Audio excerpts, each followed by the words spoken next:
S, வீடு, schools, hotels, store room இங்கெல்லாம் partition wall கட்டணும்னாலும் இப்போ பில்டிங் போனஸோட first choice Renocon rapid wall panels. பாரத நாட்டின் முன்னாள் பிரதமரும் பாரத ரத்னாவுமான அடல் பிகாரி வாஜ்பாய் அவர்களின் பிறந்தநாள் நூற்றாண்டு கடந்த ஒரு வருடமாக நாடு முழுவதும் சிறப்பாக கொண்டாடப்பட்டு வருகிறது. எப்படி கொண்டாடுறோம்? சாதாரண அரசியல் தலைவராக இருந்தால் ஒரே நாளில் அந்த பிறந்தநாள் கொண்டாட்டம் முடிஞ்சிடும். ஆனால் தனது வாழ்க்கை முழுவதையும் இந்த நாட்டுக்காகவும் நாட்டு மக்களுக்காகவும் தர்மத்திற்காகவும் அர்ப்பணித்த ஒரு மகாத்மா அடல் பிகாரி வாஜ்பாய் அன்னைக்கே ஓரளவுக்கு செல்வ செழிப்புள்ள ஒரு குடும்பத்தில் பிறந்தார். அவங்க அப்பாவே ஸ்கூல் டீச்சர், இவரும் நன்கு கற்றவர், கவிஞர். காசு பார்க்க நினைச்சிருந்தா எப்படி காசு பார்த்துருக்கலாம். ஆனால் அப்படி இல்லாமல் இந்த நாட்டில் ஒரு மிகப்பெரிய நல்ல மாற்றத்தை கொண்டு வரணும் அப்படிங்கிறதுக்காக தனது வாழ்க்கை முழுவதையும் திருமணம் கூட செய்து கொள்ளாமல் நாட்டுக்காக அர்ப்பணித்த மகாத்மா அடல் பிகாரி வாஜ்பாய் அவர்கள் இந்த ஒரு வருட பிறந்தநாள் கொண்டாட்டத்தை அவருக்கு பிடித்த மாதிரி கொண்டாட வேண்டும். அப்படி என்பது ஒப்பற்ற உலக தலைவர் நம் பிரதமர் நரேந்திர மோடி அவர்களின் கட்டளை. அதனை சிரமேற்கொண்டு அவருக்கு பிடிச்ச மாதிரினா எப்படி? அவர் வாழ்க்கை முழுவதும் சேவை செஞ்சார். He only lives who lives for others சொல்லுவார் சுவாமி விவேகானந்தர். அடுத்தவருக்காக யாரு வாழ்றாரோ அவரு தான் உண்மையாக வாழ்கிறார். மற்றவங்களோட வாழ்க்கையெல்லாம் சாதாரண வாழ்க்கை. அவர் அடுத்தவங்களுக்காகவே வாழ்ந்து தியாகம் பண்ணவர். அதே போல இன்னைக்கும் இந்த சமுதாயத்துல மற்றவங்களுக்காக, சமுதாயத்தில் இருக்கக்கூடிய மக்களுக்காக, இல்லை என்விரான்மெண்ட்டுக்காக, ஒரு நல்ல நோக்கத்திற்காக யாரெல்லாம் செயல்பட்டு இருக்கிறாங்களோ அவங்கள தேடி பிடிச்சு கண்டுபிடிச்சு அவங்களுக்கு ஒரு கௌரவம் கொடுக்கணும். அதுதான் இந்த பிறந்தநாள் கொண்டாட்டத்தின் முக்கிய நிகழ்ச்சி. இப்படி நடத்தினா தான் அவருக்கு பிடிக்கும்.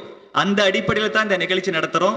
தமிழகம் முழுவதும் பல்வேறு துறைகளில் சிறந்து விளங்கக்கூடிய 100 ஆளுமைகளை கண்டறிந்து அவர்களுக்கு வாஜ்பாய் விருது அட்டல் அவார்டு 2025 கொடுக்கணும் என்பது பாரத பிரதமர் நரேந்திர மோடி அவர்களின் கட்டளை. நிறைய பேர் எங்கள்கிட்ட வந்தாங்க. இதுல நாங்க கரெக்டா 100ல நிறுத்த விரும்பல. ஒரு 10 பேரை விடவே முடியல. அந்த அளவுக்கு சிறப்பான ஆளுமைகள் பல்வேறு துறையில உங்களோட பங்களிப்பை செஞ்சிருக்கீங்க. அந்த அடிப்படையில 110 பேரை தேர்ந்தெடுத்து இன்னைக்கு அட்டல் அவார்டு வாஜ்பாய் விருது கொடுக்கிறோம். இந்த நிகழ்ச்சிக்கு வருகை தந்திருக்கக்கூடிய பாரதிய ஜனதா கட்சியின் மூத்த தலைவர், எங்களுக்கு பல்வேறு விஷயங்களை சொல்லிக் கொடுக்கக்கூடிய வழிகாட்டி ஐயா VP துரைசாமி அவர்களை வருக வருக என அன்போடு அழைக்கிறேன். பாரதிய ஜனதா கட்சியின் மாநில துணைத் தலைவர், கடந்த 10 ஆண்டுகளுக்கு மேலாக மிகச் சிறப்பாக கட்சி கட்சி கட்சி என்று கட்சி குறித்து மட்டுமே சிந்திக்கக்கூடிய ஒரு உயர்ந்த தலைவர் அண்ணன் கரு நாகராஜன் அவர்களையும் வருக வருக என வரவேற்கின்றேன். சின்ன வயசுலேருந்து RSSல இருந்து அறிவு ரீதியா பல்வேறு விஷயங்களை செய்து தேசிய தூய்மை பணியாளர் ஆணையத்தின் தலைவராக 3 ஆண்டுகள் சிறப்பாக செயலாற்றி இப்பொழுது பாரதிய ஜனதா கட்சியின் மாநில துணைத் தலைவராக இருக்கக்கூடிய அன்பு நண்பர் திரு மா வெங்கடேசன் அவர்களை வருக வருக என அன்போடு வரவேற்கின்றேன்.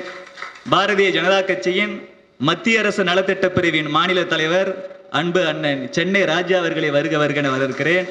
பாரதிய ஜனதா கட்சி அரசு தொடர்பு பிரிவின் மாநில தலைவர் டாக்டர் சூரிய அவர்களை வருக வருக என வரவேற்கின்றேன்.